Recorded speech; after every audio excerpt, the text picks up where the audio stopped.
அறிவோம் நமோ நாராயணா, அறிவோம் நமோ நாராயணா. சொர்க்க சாம்ராஜ்ய இந்திராதி தேவர்களும் என்ன எதிர்காணில் இருந்த நிலை கண்டு கதி கலங்கி எழுந்து நின்று வணங்குவார். எந்த மக்கள் எப்பொழுதும் உத்திர வாகத்தில் நன்மையும் உண்டாவதாக இருந்தாலும் பூர்வத்தில் அகோரியுத்தமோ இல்லை வேறு எவ்வித கழகமோ பார்க்கும்படியாக நேரிடுமே என்ற ஏக்கமில்லாது வேறொன்றும் இல்லை. இல்லாட்டி போனால் கழகப்பிரியா நாரத என்று என்பது நிலைத்திருக்குமா? வராபரத்தில் வரம் தோன்றி பரத்திலே சிவம் தோன்றி சிவத்திலே சக்தி தோன்றி சக்தியிலே நாதம் விந்து சதாசிவன் மகேஸ்வரன் ருத்ரன் விஷ்ணு விஷ்ணுவில பிரம்மா பிரம்மாவில் ஆகாயம் ஆகாயத்தில் வாயு வாயுவிலே தேய்வு தேய்விலே அப்பு அப்புவிலே பிருத்திவி அன்னம் நரகம் ஒரு பட்சிகள் தோன்றி தாவர சங்கம் அதிகள் தோன்றி மறுபடி தோன்றின வழியே ஒடுங்குனோர் ஒடுங்குல படைத்தாலும் கூட அபிஷேக பிரிய சிவா அலங்கார பிரிய விஷ்ணு சோஸ்திர பிரிய சூர்யா கனிப்பிரிய கந்தா கழகப்பிரிய நாரத என்று நான் கழகம் செய்யாவிட்டால் என் சிறசாகப்பட்டது 1008 எனது அண்ணன் தக்கனிட்ட சாபம். அதனால் கழகம் துவக்க வேண்டும், கழகம் பிறக்க வேண்டும். அதற்கு முன்பு எந்த தொழில் செய்தாலும் அந்த ஆதி பராசக்தி தனம் தரும், கல்வி தரும், ஒரு நாளும் தளர்வறியா மனம் தரும், தெய்வ வடிவம் தரும் அன்பர் என்பவருக்கு இனம் தரும், நல்லென எல்லாம் தரும், கணம் தரும் பூங்குழலால் அபிராமி கடைக்கண்களே என்கின்ற பக்தி பெருக்கோடு நித்தமும் தவம் கிடந்த அந்த அபிராமி பட்டருக்கு எப்படி அந்த அன்னை ஆதி பராசக்தி காட்சி அளித்தாலோ அதுபோல என் நாவலை அமர்ந்து கொண்டு தமிழையும் இசையையும் அந்த கலைவாணியாகப்பட்டவள் அருள வேண்டும் என்ற எண்ணத்தோடு அம்மன் கோயில் கிழக்காலே அன்னவயம் மேற்காலே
பாடுபட்டு பயிர் வளர்த்த விவசாய பெருங்குடி மக்களே, போர் என்றால் புலிகுணம், பொங்கி வரும் காதல் என்றால் பூமணம், உலகெங்கும் ஒரே இனம், அதுதான் நம் மனித இனம் என்கின்ற உண்மையை உணர்ந்த இளைய தலைமுறைகளை, இந்நாட்டு எதிர்கால மன்னர்களே, துரத்தி வரும் புலியை முரத்தினால் அடித்து துரத்திய வீர மங்கையர்களே, இன்றைக்கு அந்த முறத்தை கூட தூக்க முடியாமல் இருக்கின்ற எனதருமை தாய்மார்களே, பாமரர்களே, காரணம் அதுக்கு வேற ஒண்ணும் இல்லைங்க.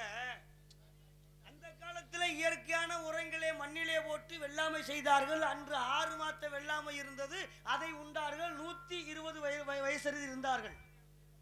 ஆனால் எப்பொழுது 6 மாத வெள்ளாமையை மறந்துவிட்டு 3 மாத வெள்ளாமையை நம்ம போட ஆரம்பிச்சோமோ, போடுறது கூட தப்பு இல்லை, எதை வெள்ளாமைய எல்லாத்திலையும் போட்டா தான் சரியா வரும். நாடு நாடு போட்டா தான் சிலது இயங்கவே ஆரம்பிக்கும். ஆமா, என்ன செய்யறது, எல்லாத்துக்கும் போட்டுத்தானே ஆகணும். இப்போ உதாரணமா காத்துக்கு காத்த கொடுத்தா தான் நாதம் வரும். அதே போல கையை நீங்க அந்த விரல்ல ஒழுங்கா மீட்டினா தான் நாதம் வரும். அப்ப பாருங்க, வாகனம் கூட இயக்க வேண்டும் என்றால் போட்டாத்தான் அதுவும் ஓடும். என்ன போடணும், அதுக்கு நம்ம வர்ற வண்டிக்கு டீசல் போடணும். அதே போல இருசக்கர வாகனம்னா அதுக்கு என்ன பெட்ரோல் போடணும்.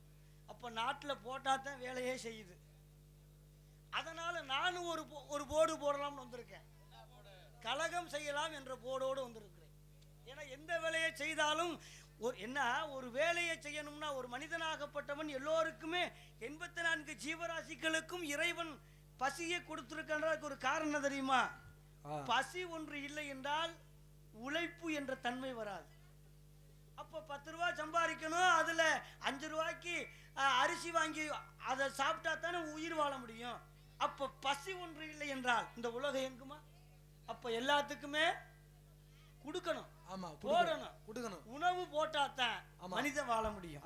இந்த வகையிலே நான் கலகம் செய்ய வேண்டும், கலகம் செய்ய வேண்டும் என்ற எண்ணம் இருந்தாலும் கூட இயற்கையான உரங்களை மண்ணில போட்டு எப்படி வெள்ளாமை செய்தார்களோ அதுபோல் நீங்களும் அந்த பழைய வெள்ளாமையை செய்து 120 வயதறிதி வாழ வேண்டும் என்று வேண்டிக் கொண்டு, பாமரர்களே, பக்தியாளர்களே, பண்டிதர்களே, உங்கள் அனைவருக்கும் எங்களது நாடக கலைக்குழுவின் சார்பாக நன்றி நன்றி நன்றி கடந்த வணக்கம். ஆயக்கலை 64லும் நாடக கலையே தலை சிறந்த கலை என்பார்கள். காரணம், கதையில் வரும் பாத்திரத்தில் வேடமிட்டு பாடி பேசி நடித்து இவை அனைத்தையும் ஒருவனே செய்து காட்ட வேண்டும். அந்த அளவிற்கு திறமை உள்ளவனாக நான் இங்கு வரவில்லை. ஏதோ சின்னவன், சிற்றறிவு பெற்றவன், இந்த நாடகத்தில் வேடமிட்டு நடிக்க வேண்டும் என்கின்ற ஆர்வம் உதயாள். அதனால் எழுந்த துணிவினால் உங்கள் முன் இருக்கின்றேன். என்னிடம் காணும் குற்றங்களை மறந்து குணம் என்பதை கை கொண்டு இந்த அவையின் மரபை நீங்கள் அமைதியாக காத்து கொடுத்தால் என்னால் முடிந்ததை செய்து காட்டி உங்கள் அனைவரையும் மகிழ்விப்பேன் என்கின்ற வேண்டுகோளை முன்வைத்து என் கதைக்கு செல்லுகின்றேன். நாராயணா நாராயணா. நல்ல பேரை வாங்க வேண்டும், நல்ல பேரை வாங்க வேண்டும் பிள்ளைகளே. நம் நாடு என்னும் தோட்டத்திலே நாளை மலரும் முல்லைகளே. நல்ல பேரை வாங்க வேண்டும் பிள்ளைகளே, நல்ல பேரை வாங்க வேண்டும் பிள்ளைகளே. நம் நாடு என்னும் தோட்டத்திலே நாளை நமது பிள்ளைகளே. நல்ல பேரை வாங்க வேண்டும் பிள்ளைகளே.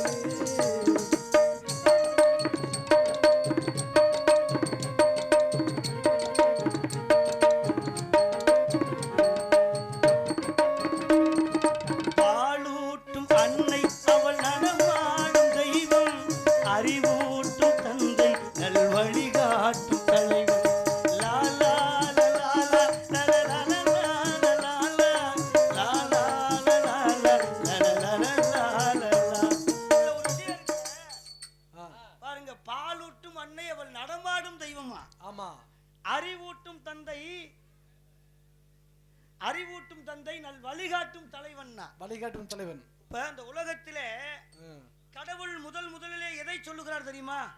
தெய்வ புலவன் திருவள்ளுவர் அகர முதல எழுத்தெல்லாம் ஆதி பகவன் முதற்றே உலகு என்று சொன்னார். ஏன் தாய் தந்தையை சொன்னார் தெரியுமா? இந்த உலகிலே எவ்வளவு பெரிய மன்னனாக இருந்தாலும், ஆண்டியாக இருந்தாலும், அரசனாக இருந்தாலும் அவனை ஈன்றவள் ஒரு பெண். அவள் ஈன்றால் தான் அந்த பிள்ளையாகப்பட்டது தலைவனாகவும் அரசனாகவும் ஆக முடியும். ஒரு பெண்ணாகப்பட்டவள் பெக்கவில்லை என்றால் அந்த பிள்ளை இந்த நாட்டுக்கு அரசனாக முடியுமா?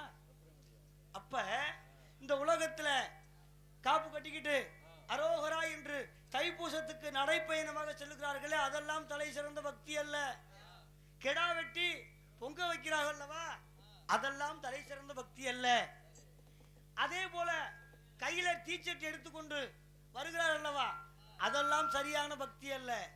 தாயும் தந்தையும் யார் ஒருவர் அவர்கள் மனம் நோகாமல் ஒருவன் நடந்து கொள்கிறானோ அவனே பக்தியில உயர்ந்தவன். அதை உணர்ந்து கொண்டுதான் பாலூட்டும் அன்னை அவன் நலவாடும் தெய்வம், அறிவூட்டும் தந்தை நல் வழிகாட்டும் தலைவன், துணையாக கொண்டு நீ நடை போடு என்று, துணையாக கொண்டு நீ நடை போடு என்று, உருவாகும் நல்ல எதிர்காலம் ஒன்று. ஏன் இப்படி போறிய? நல்ல பாட்டு பாடலையோ? நாட்டுல கருத்தை ஏத்துக்கு ஒரு நாதி இல்லை, என்ன செய்வது? அதுக்காக நோக்கத்துக்கு என்னால பேச முடியுமா? ஆமா, ஏன் பாத்திரம் கெட்டு போயிரும்ல. அதனால நல்ல பேரை வாங்க வேண்டும் பிள்ளைகளே, நம் நாடு என்னும் தோட்டத்திலே நாளை மலரும் முல்லைகளே, நல்ல பேரை வாங்க வேண்டும் பிள்ளைகளே.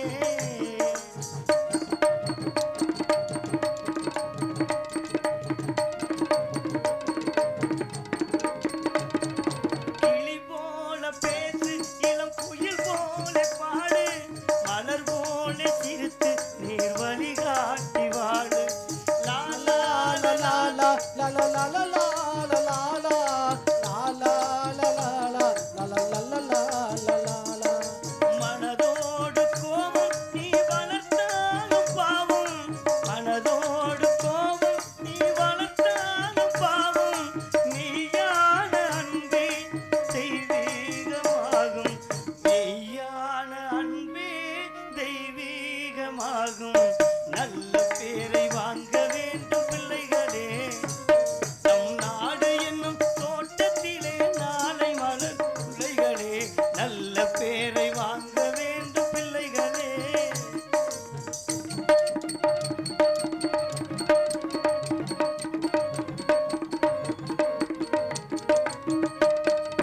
கிளி போல எண்ணி நம் மொழி காக்க வேண்டும், குரல் போல எண்ணி நேர் வழி காட்ட வேண்டும்.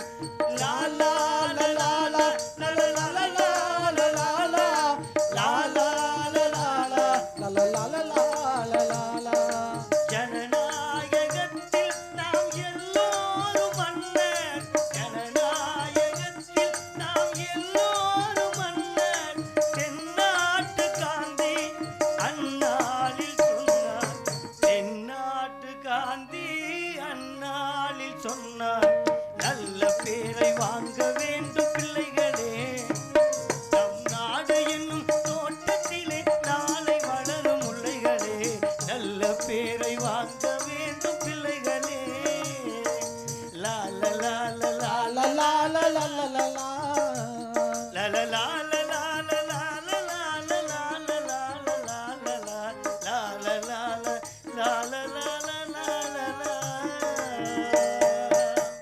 மீனமாகியும் கமடமாதாகியும் மேருவை எடுக்கும் தான் ஏனமாகியும் அரியாகியும் எண்ணரும் குரலாகியும் குணழ்வாய் மலத்தறிந்த கோவாகியும் அறக்கரை வென்ற வான நாயகனாகி நின்றாமல் மலரடி மரவேனை என்றபடி எனது வாட்டன் சிறிமன் நாராயண சிரசில் வைத்து நமோ நாராயணா அறிவோம் நமோ நாராயணா என்ற திருநாமத்தை நாவில் உரைத்து கழகத்திற்கு காரணம் கிடைப்பதற்கு முன்பு 2 நாள் தங்கிவிட்டு போகலாம் என்று ஆசைப்படுகிறேன்.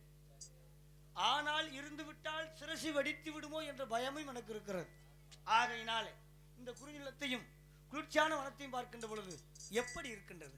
ஆஹா, வானுயர்ந்த வேங்கை மரம், கொங்கை மரம், வன்னி மரம் என்று சொல்லக்கூடிய இப்படி மரங்கள் எல்லாம் நிறைந்து இருக்கிறது.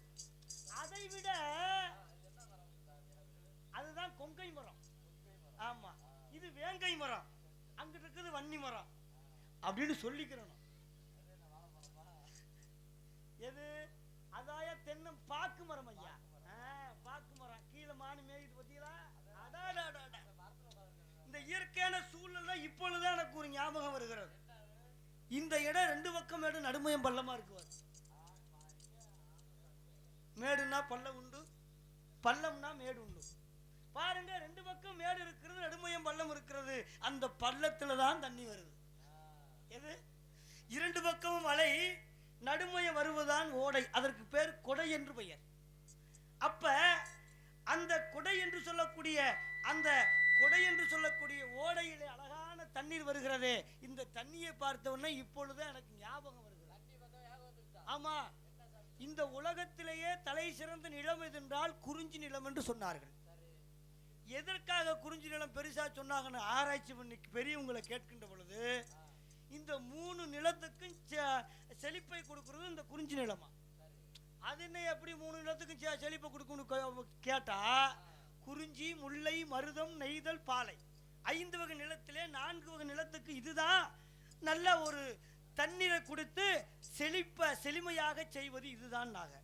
அப்ப இந்த குறிஞ்சி நிலத்திலே ஊத்து ஊறி கீழே அணையை கட்டி அந்த அணையில நீர் நிரப்பி முல்லை நிலத்துக்கு அனுப்புகிறார்கள். அப்ப முல்லை நிலத்துக்கு சென்ற உடனே அடுத்து மருத நிலம், மருத நிலத்துக்கு சென்ற உடனே அடுத்து நெய்தல் நிலம். அப்ப இந்த உலகத்துல எத்தனை நிலம் இருந்தாலும் இந்த குறிஞ்சி நிலம்தான் தலை சிறந்த நிலம். இந்த 3 நிலத்துக்கு இதுதான் செழிப்பை கொடுக்குது என்று சொன்னார்கள். அந்த வகையில் இந்த நிலத்தை பார்த்து அழகாக இருக்கிறது. இருந்தாலும் இந்த நிலத்தை பார்ப்பதை விட இந்த இடத்தில் சப்தமதம் கேட்கிறதா என்று அறியலாமா? அருமையான கானம். இந்த மாதிரி கானத்தை இந்த பகுதியிலே காணும். ஆஹா, எவ்வளவு இனிமையாக இருக்கிறது. ஆலோலம் சோ தூக்கம் வந்துருச்சு. புருஷன் வீட்டில் வாழ போகும், புருஷன் வீட்டில் வாழ போகும் பெண்ணே. போறவங்களுக்கு ஒரு பாட்டு பாடிடுறேன். புருஷன் வீட்டில் வாழ போகும் பெண்ணே, தங்கச்சி கண்ணே, ஒரு புத்திமதிகளை சொல்லுறேன் கேளு முன்னே. தங்கச்சி கண்ணே, சில புத்திமதிகளை சொல்லுறேன் கேளு முன்னே. அரசன் வீட்டு பெண்ணாக இருந்தாலும் அம்மா அகந்தை கொள்ளக்கூடாது என்னாலும், புருஷன் வீட்டில் வாழ போற பெண்ணே, தங்கச்சி கண்ணே, சில புத்திமதிகளை சொல்லுறேன் கேளு முன்னே.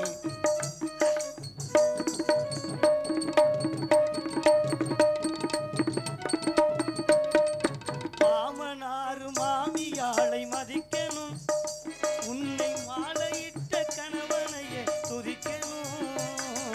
மாமனாரு மாமியாளை மதிக்கணும், உன்னை மாலையிட்ட கணவனையே துதிக்கணும். சாம கோழி கூவையிலே முழிக்கணும், சாம கோழி கூவையிலே முழிக்கணும். நல்ல சாணம் தெளிச்சு கோலம் போட்டு சமையல் வேலை துவக்கணும். புருஷன் வீட்டில் வாழ போகும் பெண்ணே, தங்கச்சி கண்ணே, சில புத்திமதிகளை சொல்லுறேன் கேளு முன்னே. கணவனுக்கு எப்படி இருக்கணும்னா, யோசனை சொல்வதில் மந்திரியை போலும், அழகில் லட்சுமியை போலும், அன்னம் விடுவதில் அன்னையை போலும், பஞ்சனையில் கன்னிகையை போலும் எந்த பெண்மணி இருக்கிறாளோ அப்படி இருந்து விட்டால் அவனுக்கு கிடைத்த வரம் அழகான மனைவி என்று சொன்னார்கள். அந்த வகையிலே எல்லோரும் நம் நாட்டிலே ஒற்றுமையாக வாழ வேண்டும்.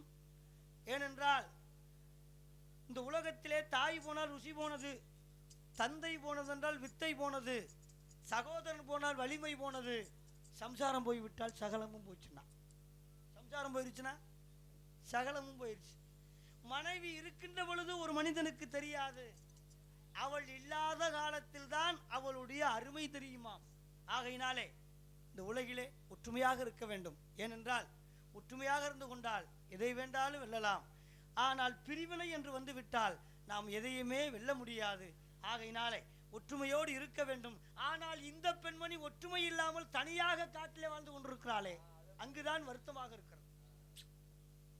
இந்த உலகிலே என்னன்னா, தனிமையிலே இனிமை காண முடியுமா அப்படி என்று சொன்னார்கள். அதனால யார் இனிமை காண முடியும், யார் இனிமை காண முடியாது தெரியுமா? இல்லறவாசியாகப்பட்டவர் தனிமையில் இருந்தா குடும்ப விருத்தி அடையாது. என்ன மாதிரி சாமியார் தான் தனியா இருக்கணும். அதுக்கு தான் தவத்திற்கு ஒருவர், தமிழுக்கு இருவர், குலத்திற்கு மூவர், சவத்திற்கு 4, சகலத்திற்கு 5, சுவைகள் 6, சுரங்கள் 7, திக்குகள் 8, கிரகங்கள் 9, பசி வந்தால் 10 பறந்தோடும் என்று சொன்னார். ஆகையினாலே இந்த வகையிலே இந்த பெண்மணி தனிமையாக இருக்கிறாள். ஆகையினாலே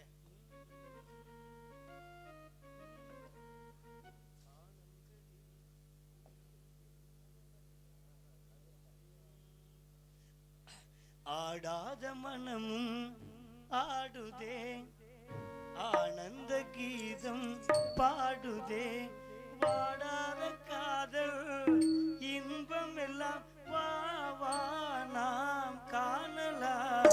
ஆடாத மனமும் ஆடுதே, ஆனந்த கீதம் பாடுதே, வாடாத காதல் இன்பம் எல்லாம் வா வா நாம் காணலாம்.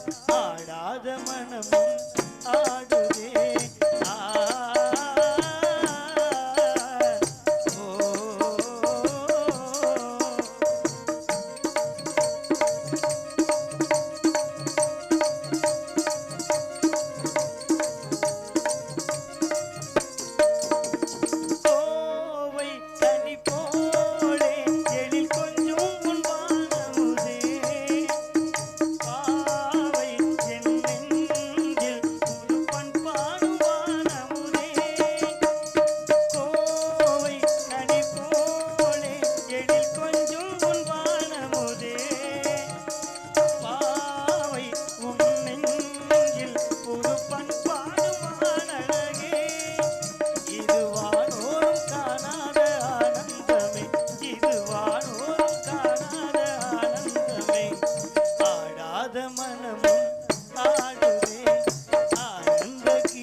மேவாத முத்தாரம் முளையாத செங்கரும்பு குவியாத சந்திரிகை குலையாத வானநிதி அவியாத மீனரசி அழியாத அமுதுகுங்குமம் புரை நீக்கி செந்தமிழில் புரை நீக்கி செவ்விழிக நகையாக்கி அந்த நகையே நறுமலராய் பூத்ததென்ன.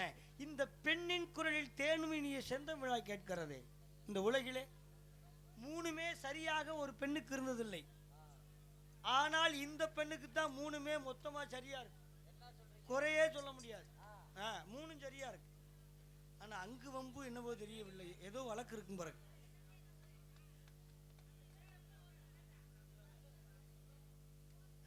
ஆகையினாலே மூணு எது சரியா இருக்கு தெரியுமா? எல்லாத்துக்கும் மூணு சரியா பார்த்திருக்கீங்களா? எந்த பெண்களுக்காவது? ரம்பை, ஊர்வசி, திலோத்தமை, மேனகை என்று சொல்லக்கூடிய இந்த நடன மாதர்கள் 3 பெண் 4 பெண்கள் இருக்கிறார்களே, இந்த 4 பெண்களுக்கும் ஆடத் தெரியும், பாடத் தெரியாது. அதான் நடன மாதர் என்று பெயர். ஆனால் இந்த பெண்மணி அழகாக ஆடுகிறாள். மானாட, மழுவாட, மதியாட, புனலாட, மங்கை சிவகாமி ஆட, மாலாட, நூலாட, மறையாட, திரையாட, மறைதந்த பிரமனாட, கோனாட, வானுலக கூட்டமெல்லாம் ஆட, குஞ்சரன் முகத்தனாட, குண்டலம் மிரண்டாட, தண்டை பிளியுடையாட, குழந்தை முருகேசனாட, ஞான சம்பந்தரோடு 18 முனியாட, அஷ்டத்திக் பாலகர்கள் ஆட, நரை தும்பை எருதாட, நந்தி வாகனமாட, நாட்டிய பெண்களாட, பிணை ஓடி உனைவாடி இணை நாடி இதுவேளை விருதோடி ஆடி வருவாய் ஈசனே சிவகாமி நேசனே என இந்த தில்லை நடராஜனை என்று எப்படி நிராசபத்தனாகப்பட்டவன் பாடினானோ அவன் ஆட்டத்தை கண்டு அதுபோல் அழகாக ஆடுகிறாள். சரி, ஆட்டம் தான் இப்படி இருக்கிறது. பாட்டு ஆலோலம் சோ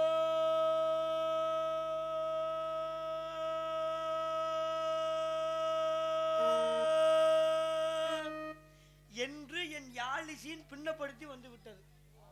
அப்ப நாட்டியமும் அழகாக இருக்கிறது, அவள் பாடுகின்ற பாட்டும் அழகாக இருக்கிறது. சரி, அவள் பேசினாலேயே முருகன் பெருமையை 5 முகம் தோன்றின் 6 முகம் தோன்றும், வெஞ்சமலர் அஞ்சல் என வேல் தோன்றும், ஒரு கால் நினைக்கின் இருகால் தோன்றும் முருகா என்று ஓதுவார் முன் என்று எவ்வளவு அழகாக என் தலைவன் முருகன் பெருமையை கவியாக பாடினாள். இந்த 3மே இந்த பெண்ணுக்கு சரியாக இருக்கிறது. அழகாக பாடுகிறாள், அழகாக பேசுகிறாள், அழகாக ஆடுகிறாள். இந்த 3ம் இந்த உலகத்தில் எந்த பெண்ணுக்கும் சரியா இருந்ததில்லை. இந்த பெண்ணுக்கு தான் சரியாக இருக்கிறது, சரியா இருக்கு. அதனாலே இதை இந்த இவளுடைய தன்மையை உணராமல் இவள் பாடி இந்த குறிஞ்சிலத்தில் இருப்பதனாலே பாடி பறந்த கிளி பாத மறந்ததடி பூமானே, பாடி பறந்த கிளி பாத மறந்ததடி பூமானே,